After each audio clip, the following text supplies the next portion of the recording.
Hai semua, selamat datang ke Auto Tech Malaysia. Adakah Proton Saga 2025 kereta bajet terbaik yang anda boleh beli tahun ini? Atau sekadar satu lagi facelift tanpa perubahan besar? Jom kita kupas segala info penting tentang sedan kompak popular ini. Proton Saga 2025 terus mengekalkan reputasinya sebagai sebuah sedan yang boleh dipercayai, mampu milik dan praktikal, terutamanya di pasaran Asia Tenggara.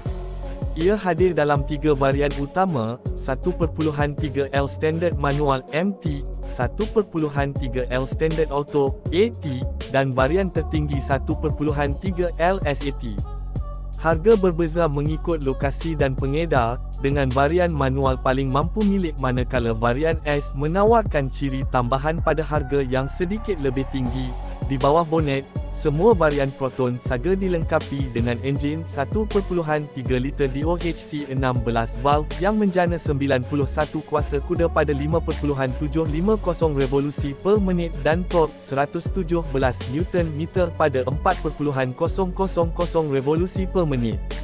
Pengguna boleh memilih sama ada transmisi manual 5 kelajuan atau automatik 4 kelajuan.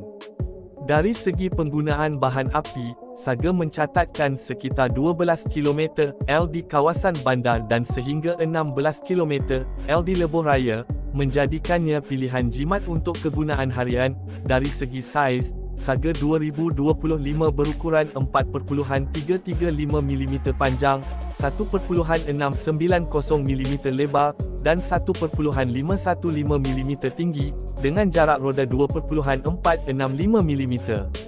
Ia menawarkan ruang dalaman yang selesa untuk sebuah sedan kompak dan ruang bak seluas 420 liter, cukup luas untuk kegunaan harian atau perjalanan jauh.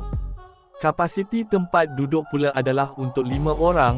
Dari aspek keselamatan, Proton Saga 2025 dilengkapi dengan 2 beg udara hadapan, sistem brake anti kunci ABS, kawalan kestabilan elektronik ESC, kawalan cengkaman, traction control, dan sensor parkir belakang.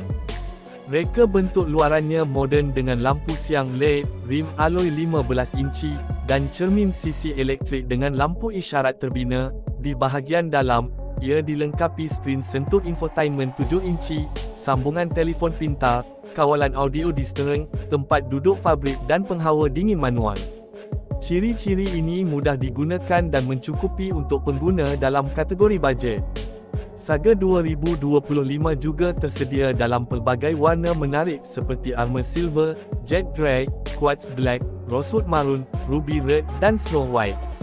Pilihan warna ini memberi lebih banyak gaya mengikut citarasa pembeli. Kalau anda rasa video ini bermanfaat, jangan lupa untuk like, share dan subscribe ke Auto Tech Malaysia untuk lebih banyak ulasan dan info kereta terkini.